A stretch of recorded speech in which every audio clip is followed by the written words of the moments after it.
ಶ್ರೀಮತೆ ರಾಮಾನುಜಾಯ ನಮಃ. ವಿಷ್ಣು ಸಹಸ್ರನಾಮದಲ್ಲಿರುವ 51ನೆಯ ತಿರುನಾಮ ಮನುಹು.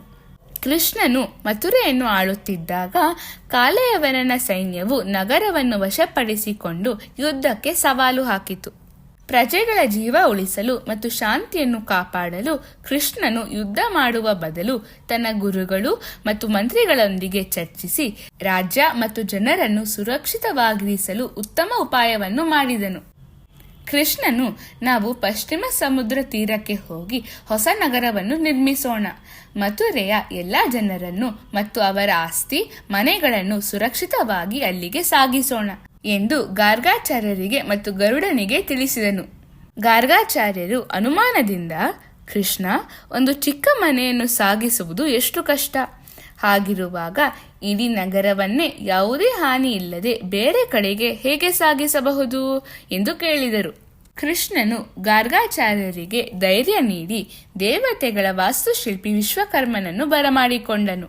ನಂತರ ಕೃಷ್ಣ, ಗಾರ್ಗಾಚಾರ್ಯ ಮತ್ತು ಗರುಡ ಕುಶಸ್ಥಳಿ ಎಂಬ ಜಾಗಕ್ಕೆ ಹೊರಟರು. ಕೃಷ್ಣನು ಸಮುದ್ರ ರಾಜನಿಗೆ, ನಾನು ಇಲ್ಲಿ ಹೊಸ ನಗರವನ್ನು ಕಟ್ಟಬೇಕಾಗಿದೆ, ಅದಕ್ಕಾಗಿ ನೀನು ನೀರನ್ನು 25,000 ಅಡಿಗಳಷ್ಟು ಹಿಂದೆ ಸರಿಸು ಎಂದು ಆಜ್ಞೆ ನೀಡಿದನು. ಸಮುದ್ರ ರಾಜನು ಕೃಷ್ಣನು ಹೇಳಿದಂತೆ ಮಾಡಿದನು. ಕೃಷ್ಣನು ಗರುಡನಿಗೆ, ಈ ನಗರಕ್ಕೆ ನಾನು ದ್ವಾರಕಾ ಎಂದು ಹೆಸರು ಇಡುತ್ತೇನೆ, ಮೋಕ್ಷವನ್ನು ಬಯಸುವವರಿಗೆ ಇದು ಒಂದು ಮಹಾದ್ವಾರವಾಗುತ್ತದೆ ಎಂದು ತಿಳಿಸಿ ನಗರದ ನಿರ್ಮಾಣ ಮತ್ತು ಯೋಜನೆಗಾಗಿ ವಿಶ್ವಕರ್ಮನನ್ನು ನೇಮಿಸಿದನು. ವಿಶ್ವಕರ್ಮನು ಸಿದ್ಧಪಡಿಸಿದ ನಕ್ಷೆ ಕೃಷ್ಣನಿಗೆ ಇಷ್ಟವಾಯಿತು. ಕೂಡಲೇ ನಿರ್ಮಾಣದ ಕೆಲಸವನ್ನು ಆರಂಭಿಸಲು ಕೃಷ್ಣನು ವಿಶ್ವಕರ್ಮನಿಗೆ ಹೇಳಿದನು. ನಿರಂತರ ಪ್ರಯಾಣ ಮತ್ತು ಯೋಜನೆ ರೂಪಿಸುವ ಕಾರ್ಯದಿಂದ ಅವರಿಬ್ಬರು ದಣಿದಿದ್ದರು. ಆದ್ದರಿಂದ ಅವರು ಸ್ವಲ್ಪ ವಿಶ್ರಾಂತಿ ತೆಗೆದುಕೊಳ್ಳುವ ಮೂಲಕ ಗಾಢ ನಿದ್ರೆಗೆ ಹೋದರು. ಗರುಡನ ಕನಸಿನಲ್ಲಿ ಒಬ್ಬ ಯುವಕ ಬಂದು ನಗರದ ಮಧ್ಯಭಾಗಕ್ಕೆ ಹೋಗುವ ದಾರಿಯನ್ನು ಕೇಳಿದನು. ನಿದ್ರೆಯಲ್ಲಿದ್ದ ಗರುಡನು ಬಡಬಡಿಸುತ್ತಾ, ಇನ್ನು ನಗರ ಪೂರ್ಣವಾಗಿ ತಯಾರಾಗಿಲ್ಲ, ನಂತರ ಹೋಗು ಎಂದು ಹೇಳಿ ಮತ್ತೆ ಮಲಗಿಬಿಟ್ಟನು. ಆದರೆ ಯುವಕ ಕನಸಿನಲ್ಲಿ ಮತ್ತೆ ಮತ್ತೆ ಬಂದು ನಗರದ ಮಧ್ಯಭಾಗಕ್ಕೆ ಹೋಗುವ ದಾರಿಯನ್ನು ಕೇಳುತ್ತಲೇ ಇದ್ದನು. ಗರುಡನು ನಿದ್ರೆಯಿಂದ ಇದ್ದಾಗ ಅವನಿಗೆ ತನ್ನ ಕಣ್ಣುಗಳನ್ನೇ ನಂಬಲಾಗಲಿಲ್ಲ.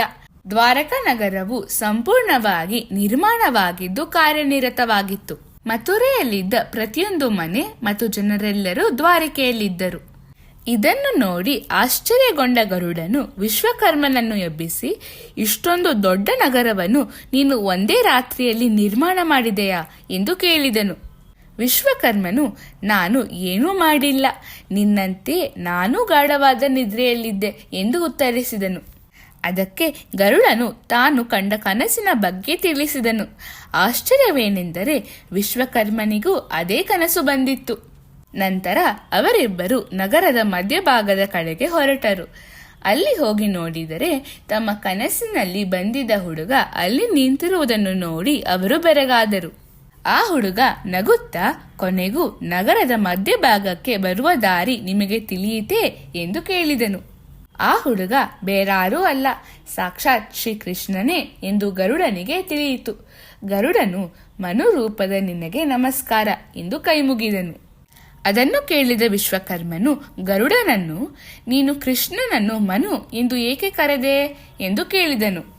ಗರುಡನು, ಮನು ಎಂದರೆ ದೃಢ ಸಂಕಲ್ಪ ಹೊಂದಿರುವ, ಸದುದ್ದೇಶವುಳ್ಳ ಮತ್ತು ಬಲವಾದ ಇಚ್ಛಾಶಕ್ತಿ ಇರುವವನು ಎಂದು ಅರ್ಥ.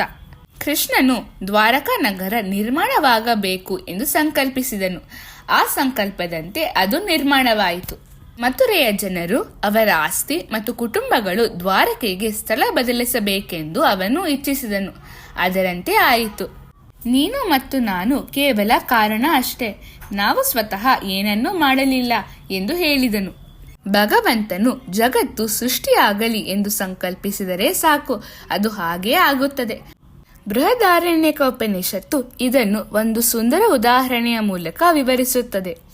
ನಾವು ಆಕಾಶದಲ್ಲಿ ಸೂರ್ಯ, ಚಂದ್ರ ಮತ್ತು ನಕ್ಷತ್ರಗಳನ್ನು ನೋಡುತ್ತೇವೆ. ಆದರೆ ಅವು ಯಾವಾಗಲಾದರೂ ನಮ್ಮ ಮೇಲೆ ಬೀಳಬಹುದೆಂದು ನಾವು ಭಯಪಡುತ್ತೇವೆಯೇ? ಖಂಡಿತವೂ ಇಲ್ಲ. ಹಾಗಾದರೆ ಸೂರ್ಯ ಮತ್ತು ಚಂದ್ರರನ್ನು ಆಕಾಶದಲ್ಲಿ ಸ್ಥಿರವಾಗಿ ಇಟ್ಟಿರುವುದು ಯಾವುದು? ಇದಕ್ಕೆ ಉತ್ತರವಾಗಿ ಬೃಹದಾರಣ್ಯಕ ಉಪನಿಷತ್ತು ಈ ರೀತಿ ಹೇಳುತ್ತದೆ: ಭಗವಂತನ ದೈವಿಕ ಆದೇಶ ಮತ್ತು ಸಂಕಲ್ಪದಿಂದಲೇ ಸೂರ್ಯ, ಚಂದ್ರ ಮತ್ತು ನಕ್ಷತ್ರಗಳು ಆಕಾಶದಲ್ಲಿ ಸ್ಥಿರವಾಗಿ ಇರುತ್ತವೆ.